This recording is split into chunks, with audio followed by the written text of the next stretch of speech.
Good. I'll talk about something more common misconceptions that I hear all the time about this. And then we'll take a look, and before we start to talk about the next topic, there's two reports this year, and we did yet. We want to make an announcement about a valuable additional resources that are available to you. I want to just say one more word, though, about not what we're going to cover, but what we're not going to cover out of the film. I wish we had a lot more time to talk about the human impact of climate change. Water sources all around the globe will be impacted. So we help with that as well. And there will be impacts on food production. All of these things I wish we had time to talk about more, because we've only touched upon them. And then finally, we're really not going to talk about, I would call it macroeconomics of climate change, which is going to cost to deal with it, what's going to cost if you don't deal with it. And I want to mention a book that I find really valuable, if any of you would like to have a look at it. It's called The Climate Casino, and it's by the foremost economist studying the economic aspects of climate change, William Novak. So I do recommend that copy. Now, I want to introduce our first speaker, known to all of you, I think, John Lindsey. He's in the Public Affairs Office. He's here. He's on a wonderful tour of Diablo Canyon the other day. He's trained as a meteorologist, and I just found out he took a course in climate science and then a formal oceanography that the world was. And as I make this personal remark, I will say that of all the people I know, I don't know one for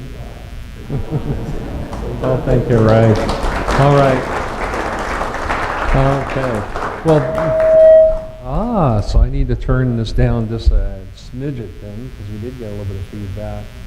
All right. Hey, my name is John Lindsey, and I'm going to talk for about maybe 25 minutes or so, and I'm going to concentrate more on kind of the local effects of climate change. But I write a column every Sunday in the Tribune called Weather Watch, and sometimes I'll talk about climate change, and often I'll get a lot of emails. Mostly, some people are very supportive, but then other people are deniers, to say the least, right? So I'm going to kind of go over some of that, because it's frustrating when I see some of this evidence, how you cannot deny that the climate's warming, right? Now, I guess you could debate if it's human-caused or not, but I think the evidence is overwhelming that we are seeing an increase in global temperatures.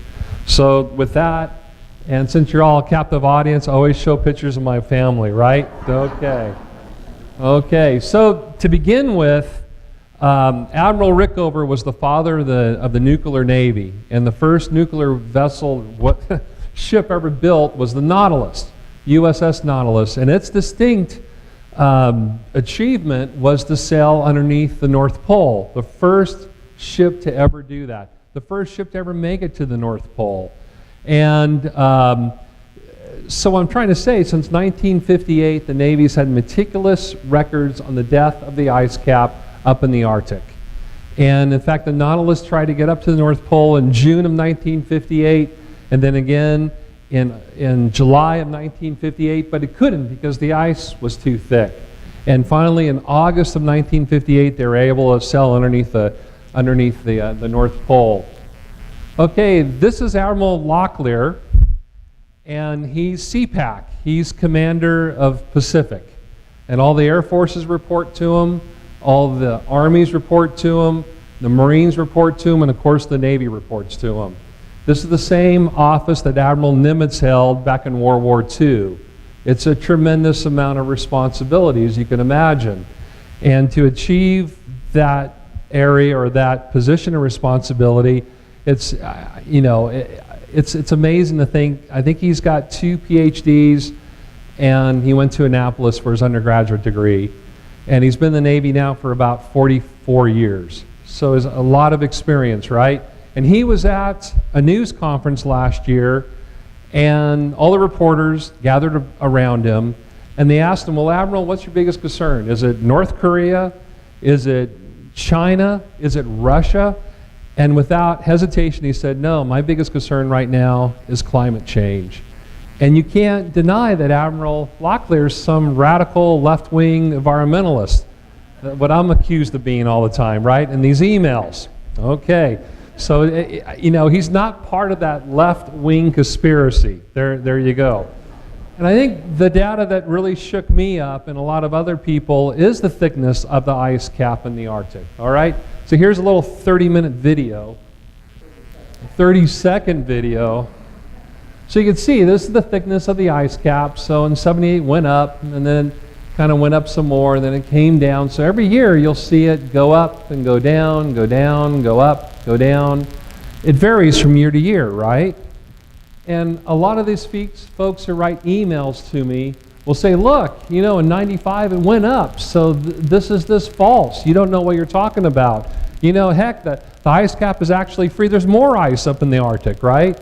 But if you look at the long-term trend, there's no denying that it's on the downward trend, right? Okay.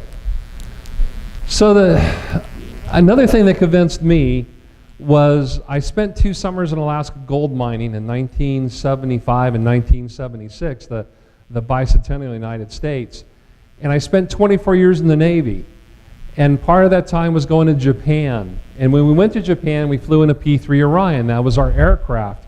And we would stop and get gas in Anchorage because it's the Great Circle. That's the quickest way to get to Japan, is to fly over the North Pole. And I noticed that, and all my fellow crew in the aircraft, we had some women crewmen too. You know, it doesn't really make sense. But anyway, we had women pilots and women crew. Everybody said per person, you know, it's amazing to see how much those glaciers have receded over the last 10 or 20 years. So just in my own eyes, I could see the regression of these glaciers. It didn't take any large scientific study to determine that, right? Okay. So go back to a kind of, you know, from the high level going into Cal Poly, right, to go to San Luis Obispo. And we're blessed that we've had temperature records and rainfall data records since about 1868. And I wrote a column on this a couple of weeks ago, right? And it's one of the longest continuous meteorological monitoring stations in the state of California. And now these 2 women, Heather is to the right, she's been taking care of these stations for 4 years, but she's graduating. They're ag engineers. And now Martha is taking over for her. And she'll maintain these stations for 4 years as part of the irrigation department program. So this next graph, when we put this together with all the temperature data, really sort of startled me. So you could see, you know, 1900, the temperature went down, but then these are, by the way, this is a 11-year running total. And as you look, you can see that this is going up, then up, then up. And I wrote a column on this about 2 months ago and got a lot of nice emails because of it. But look how the temperature spiked. These are 3-month running totals. Isn't that amazing? Now I know with climate change, we're supposed to look at long-term trends, right? You don't want to just look at a snapshot of what's going on, but that's a little bit disturbing. Okay. But then people will say, well, John, Cal Poly's grown a whole bunch, right? That's a heat island because of all the building near Cal Poly, and that's why we're seeing the temperatures increase. And granted, Cal Poly has grown a lot, and perhaps maybe that's why the temperatures are warmer in Cal Poly.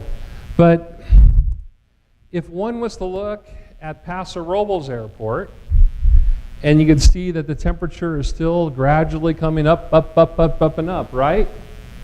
Now, to say that Paso Robles Airport is in the middle of a heat island is really stretching it. Now, I think if anything, with all the vineyards that have been planted over the last 10 to 20 years, it's probably in a bit of a cooling island, but temperature is still increasing at the Paso Robles Airport, right?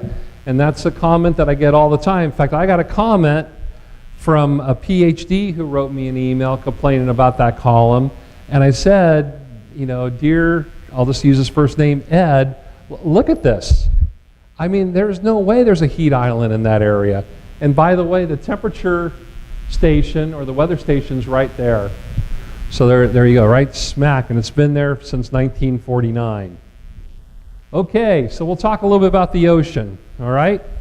So that's Tom and his daughter at the Cal Poly Pier. Great facility if you should go out there for open house. So at Diablo Canyon since 1976, we've got 30 temperature monitoring stations as far as seawater temperatures go. And from about 1992 to 2003, my job was to calibrate, service and exchange and download and archive this temperature data.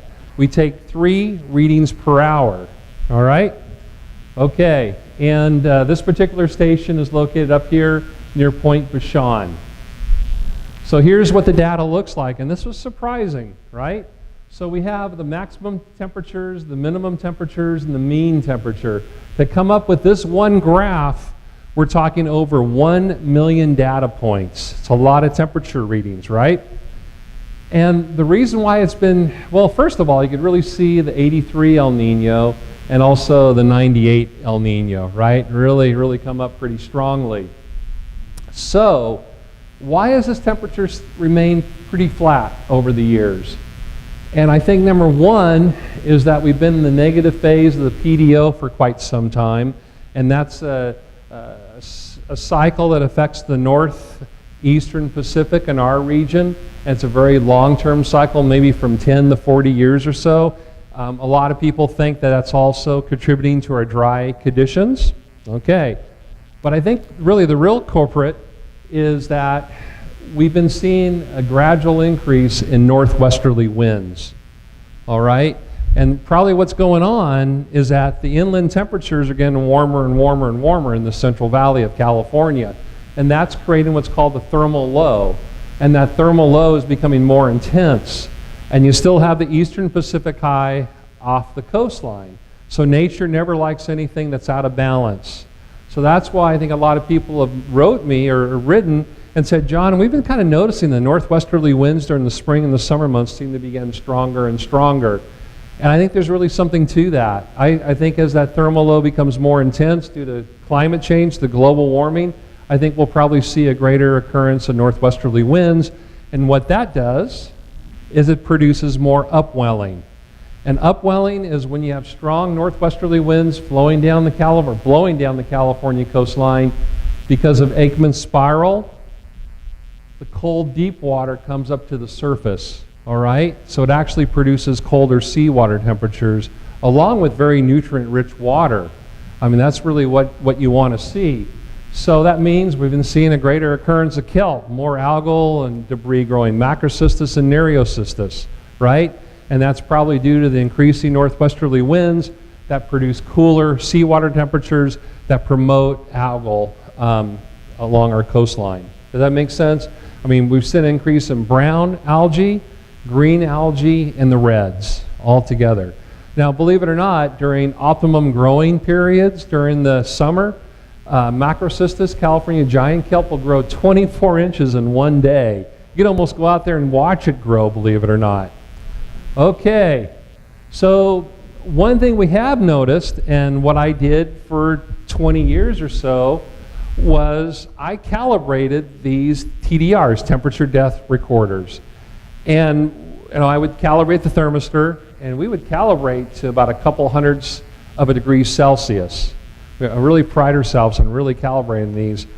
But the temperature sensor, the temperature or the pressure transducer, it was always off by a couple of millimeters. I was going, what the heck is going on? Every year I'm off by a couple of millimeters. I could never understand that. And as Ray was telling you, I took a course from Josh Willis of JPL NASA on climate change. He gave me this graph. And if this is a composite of all the tide gauges and the satellite data up and down the coastline. Fort Point has had a tide gauge since about 1849, the gold rush era, right? So if you drew a line from the 1880s to present, you can see that sea level increase is around 1.8 millimeters per year. If you drew a line from the 1880s to about the 1930s, it's about 8 millimeters per year. Then if you drew another line from the 1920s to the 1980s, it's around 2 millimeters per year. And lately it's shot up to about 3.2 millimeters per year.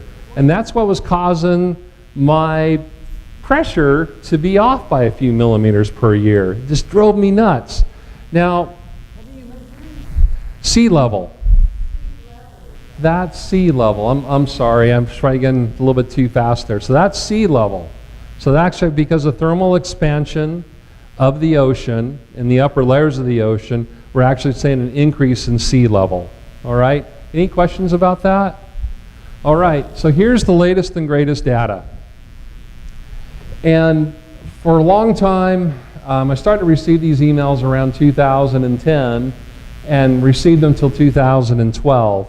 And they always said, hey, by the way, Lindsey, you know, we've been noticing that sea level hasn't increased for 4 years. You must totally be wrong. You don't know what you're talking about. You're part of that left-wing conspiracy, right? Okay, so as Ray would say, that's cherry picking, all right? So they just kind of cherry pick from 2008 up to about 2012, and see if you say that, oh, there, look, there's no sea level increase.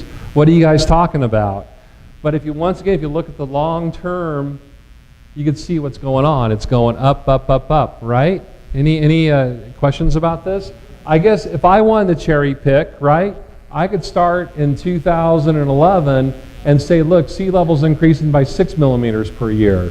You know, and yes, sir.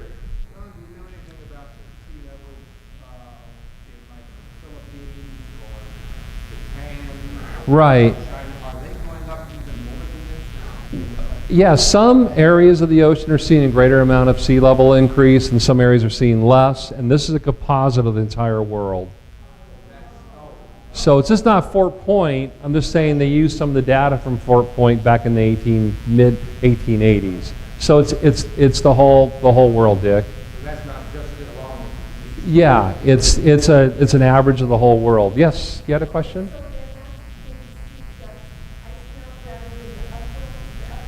No, it's you know, when air warms, it becomes less dense and it expands, right? Like a hot air balloon, that's why it rises. Well, as the sea becomes warmer and warmer and warmer, there's a thing called thermal expansion. It actually increases. So most of this rise, you know, in sea level is contributed to thermal expansion at this point, and not so much with the ice sheets melting. If the ice sheets melted, right, to say on Greenland and Antarctica, you're talking about close to a 65 millimeter or 65 meter increase in sea level. And I'm not saying that's going to happen, I'm just saying that's what could happen. You know, if you look at the big picture along our coastline, it's a little bit lower. It's been run a little bit lower because of the increasing amount of upwelling.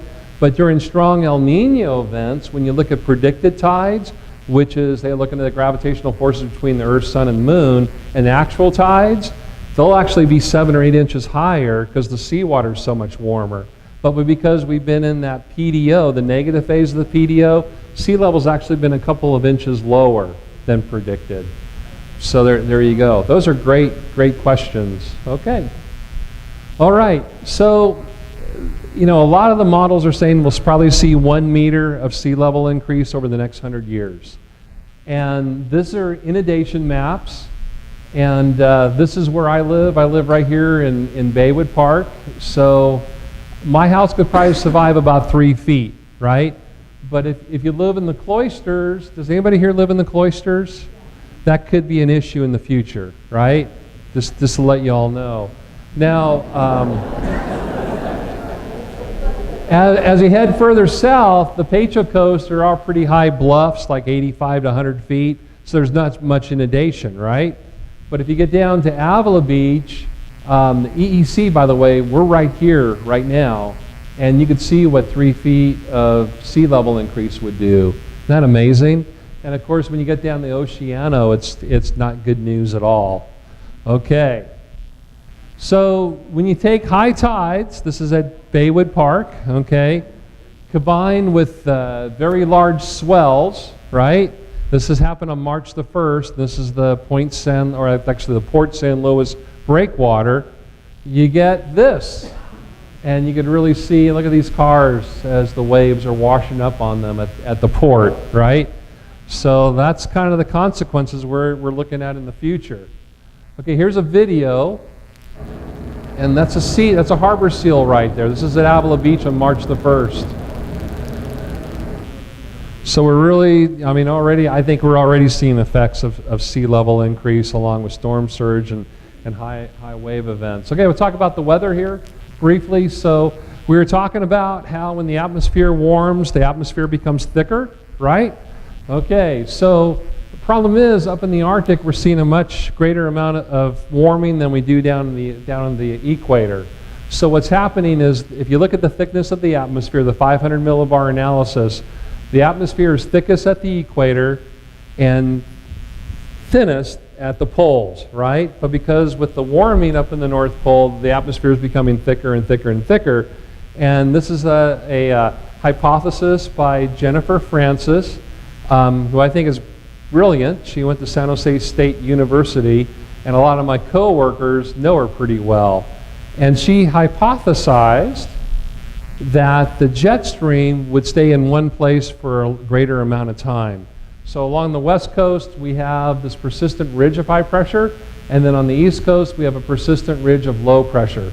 So we've been extraordinarily dry on the west coast and extraordinarily wet and cold on the east coast, all right? So this is Lake San Antonio. I took this photograph a while ago, and it's at 4% capacity. And this is the drought monitor. So we start at D0, which is abnormally dry, and we go to D4, which is exceptional drought, right? So back in 2011, we had all that rain in December of 2010, that atmospheric river dumped 14 inches of rain in San Luis Obispo, so no drought. And then since that time, we've been below average rainfall. So in 2012, we went from D1 to D2. In August 2013, we went to D2 to D3, which is extreme drought. And then it got worse. In November, a big part of San Luis Obispo County went to D4. And then 3 days ago, this is what we look like at this point. So the drought is terrible. I know the Board of Supervisors declared a drought emergency, I think, yesterday. Okay, so on the flip side, you have drought, which is horrific. I mean, it affects all of us. I mean, to the point that the Salinas Valley is the salad bowl of the world. And if they don't have enough water going in the Salinas River, they could have saltwater intrusion. And if the farmers start pumping up a little bit of brackish water, it's the end of the game pretty much, right? So this drought is very, very serious business. I spoke 2 weeks ago in the Independent Grape Growers Association up in Paso Robles.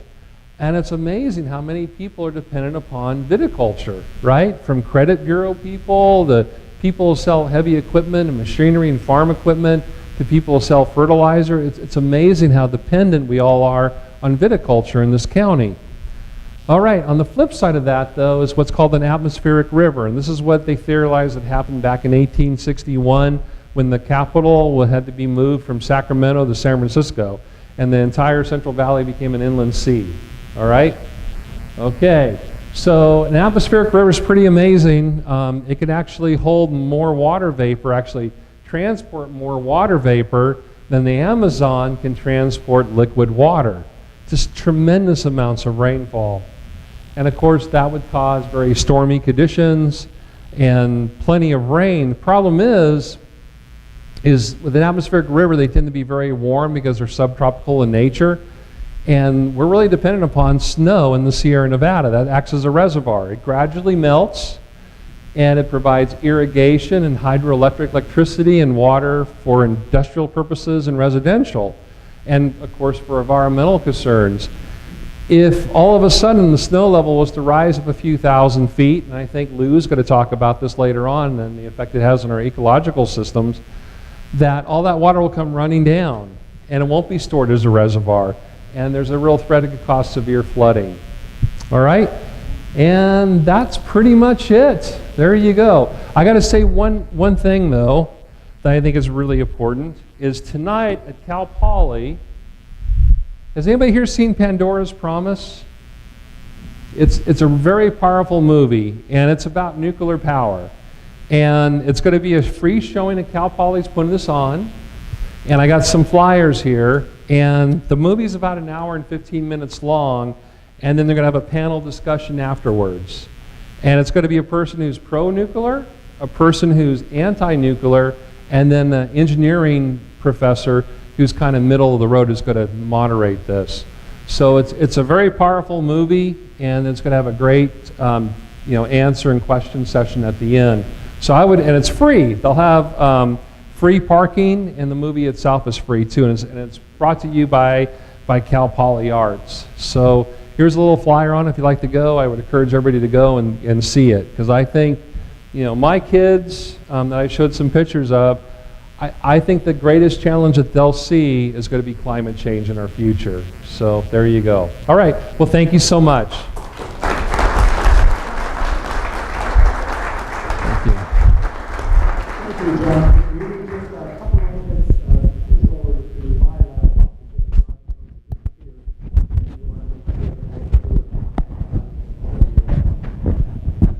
All right. Thank you so much.